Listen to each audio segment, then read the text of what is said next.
Hi, everyone. Welcome to episode 2 of TDA Talks. I recently sat down with Alex Pastollnigg, who was a participant in our 2017 Tour d'Afrique.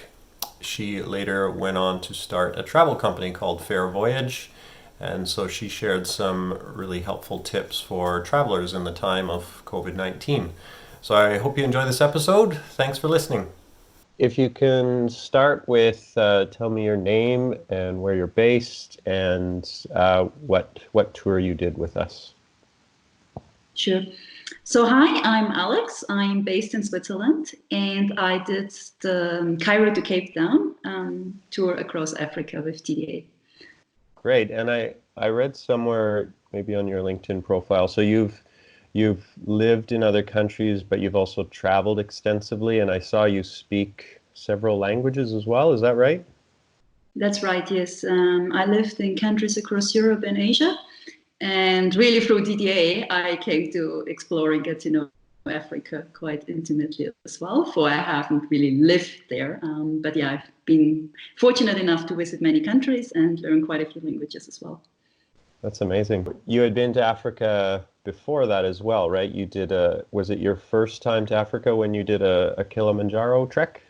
That's right. So Kilimanjaro, visiting Tanzania was my first time to Africa, and that was also something that eventually brought me to TDA because I realized how little I knew about Africa and how wrong my preconceptions were, and so I was just really curious to see more of the continent. Yeah, no, that's wonderful. You already kind of mentioned this a little bit, but like you work from home often already, but how are you adjusting in the current situation personally? How has it affected you, and how are you sort of making the best of the current situation?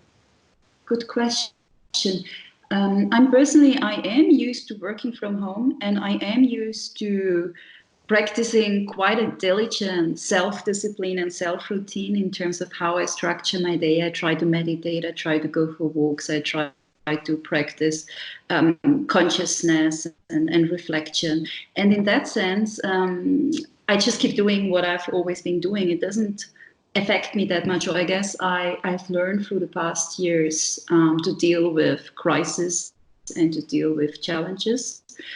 And so now it's a big challenge, but it's just one other challenge, and that we need to overcome. So I'm not sure if it affects me personally a lot. One thing that it does affect me, I had planned a lot of trips, a lot of conferences, a lot of speaking engagements over the coming weeks and months. And I was even feeling a little stressed about that, about having to travel a lot and to go to a lot of conferences and do a lot of speaking and not being well prepared yet. And so to me, just very, very personally, I almost feel relieved that now I can just focus on one thing, work from home, focus quietly in silence. So personally, just for me, my really personal situation, it doesn't impact me majorly or rather even in a positive sense because I'm Right. used to working from home. Oh, it's interesting. I think for me, it reminds me that I'm very privileged to be where I am, and in a first world country where things could get worse, but I have confidence that we'll be able to manage this and get through the crisis. And so, yeah, it's reminded me that I should feel very fortunate, and I do for where I live. But I think You're just raising good points. It's also same as you. I'm even more now appreciating everything I'm having and where I'm living, and how grateful I can be for the situation I am. And I think you and me and people like us, we're really the lucky ones right now. And I also relate to the first thing you said, that we will overcome this. I also strongly believe life only throws challenges at us that we are strong enough to overcome, and we grow and become stronger by overcoming these challenges. So I'm also in a way trying to convert the crisis into an opportunity and think, what can we learn from this now? What can we make of it? How can we make things better because of what we're experiencing right now? yeah, no, it's a good point. It's going back to my other point, like in the long view, it's such a minor inconvenience, right? And after a couple weeks, we'll be able to go out a little further, still with lots of restrictions, but just trying to think of the bigger picture and think of the more vulnerable people out there at this time. Exactly. I saw a post yesterday that we have the privilege that we can practice social distancing in a lot of areas. It's absolutely impossible. That's a good point, yeah. To even do that, what we're doing right now. Yeah, one of our staff, I don't think you met him, but Cristiano, who's based in Brazil, and he was sharing with us the challenges that, poor people in his country, in the favelas, the slums, where just exactly like you said, it's just not possible to social distance, I imagine. And so there's so many challenges in places like that, for sure. Yeah, just switching topics slightly. So you did the tour in 2017, and I believe you were EFI, so you cycled every inch of the tour. Congratulations. It's not an easy challenge, and I think you very rightfully said that it's part, your determination and working hard and getting up every morning, but a big part of it is luck as well, right? And EFI, we actually don't really promote that much anymore, because for some people it's dangerous too, because they push themselves too hard, and even the strongest person can have bad luck on a day, and then it's just not possible. Sorry, I'm getting off topic, but what I wanted you to share with us, if you could, one of your favorite memories from the trip, if you have a story you could share. My favorite memories are the days that were really hard. And one of those, or one of my personal highlights, and I think many riders on Tour de Afrique in Africa would say the same, was Sudan. We had, like every year, I guess, some very hard days between Khartoum and the Ethiopian border. And I think on one day we recorded almost 50 degrees Celsius. And I remember being alone in the Sahel, having no water, being really down on my emotions, crying miserably alone in the middle of the desert. Like, what am I doing here? Why am I doing this? And in hindsight, and this is also a day where you mentioned EFI, a few riders lost EFI because they had heat strokes. And yeah, the weather was just not very favorable, the heat. And in hindsight, it's exactly these kind of memories that I keep very warmly, because it shows that we are capable of a lot more than we thought we might be. And so for me, I'm not someone who likes the heat. I'm not someone who goes to beaches or lies in the sun. I'm really sensitive to the heat, and I was scared of Sudan. And I was also scared whether it would be a safe place to go. And the people were just so welcoming, so warm. So for me, my highlights and the best memories I do have are of Sudan. And it also taught me, or showed me, how wrong my preconceptions were. They were of Africa in general, that Africa was not the way I had expected it would be, but particularly of Sudan. I just realized, how wrong our image, that we are made to believe in the Western media, and my personal image was of the country. So it was a combination of being far out, being completely different than I expected it would be, plus being really difficult and overcoming the challenge. That makes these warm memories in hindsight.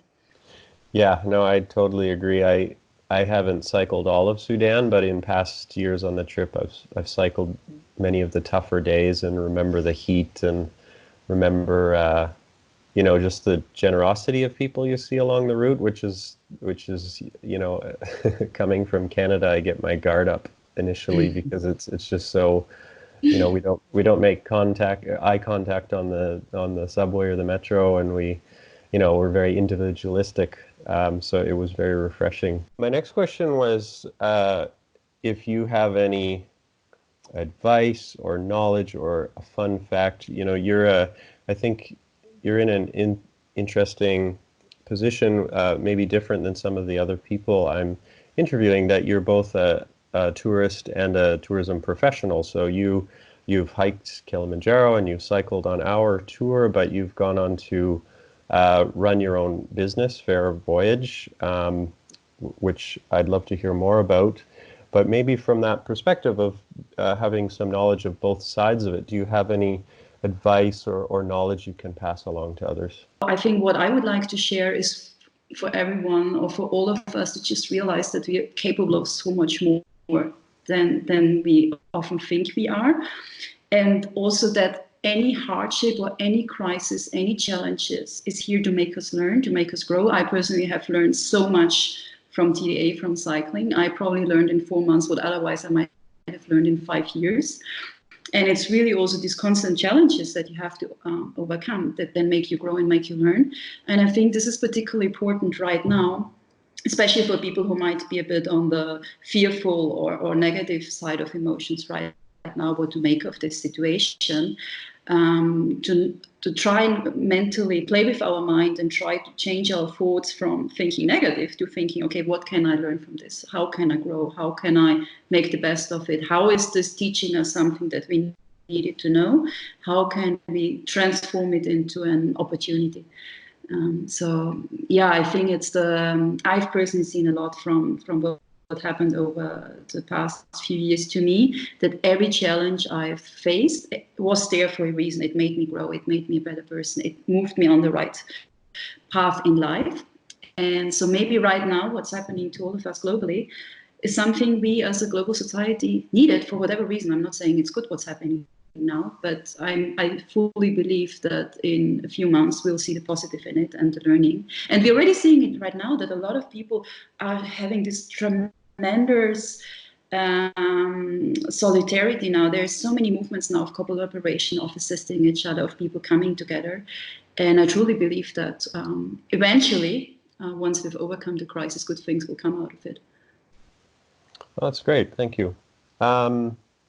So yeah, tell me more about Fair Voyage. And so you already mentioned that started after your Cairo to Cape Town experience. But what is Fair Voyage?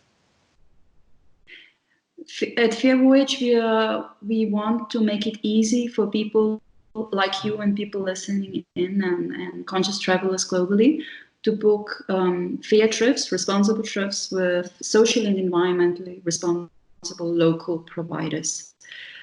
So because I had seen the complexity myself when I climbed Kilimanjaro and started traveling in Africa, how difficult it was to not only to book a trip, but then the second step, what I personally had learned and experienced, is that there's a lot of not very responsible practices in tourism, particularly on Kilimanjaro. It was the exploitation of people, of porters working on the mountain. But then when I started to open my eyes and become more aware, I realized there's problems in tourism almost anywhere. It's environmental problems, it's social problems, it's wildlife. It's most recently, before the crisis hit, it was all about climate and the impact of flying. So there's a lot of issues in tourism. Now what we're seeing right now is an issue of sustainable local development, or how actually the majority of tourism that had been practiced was not encouraging sustainable local development. And it was creating a dependency for people locally on tourism and not being self-sufficient. So really we're trying to solve these issues in tourism by making it easy for travelers to book with verified responsible companies.